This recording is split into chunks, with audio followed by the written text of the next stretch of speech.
Isang 8 taong gulang na bata sa Mangaldan, Pangasinan ang hinabol at sinakmal ng asong nagpositibo sa rabies. Pagbabawal sa mga asong gala muling hinigpitan kasunod ng positibong kaso ng rabies.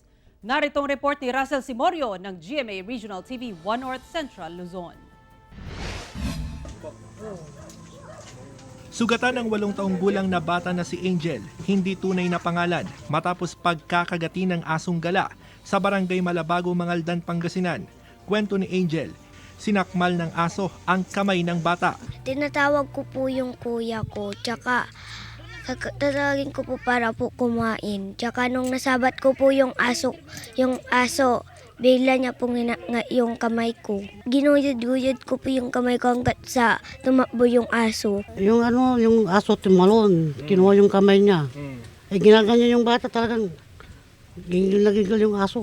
Binakunahan na ng anti-rabies si Angel, pati ang kanyang pamilya. Inikot-ikot po namin nung gabing po yun yung aso po, pero wala pong may alam po kung kanino. Katapos kinagat po, dinala namin po agad sa ospital po.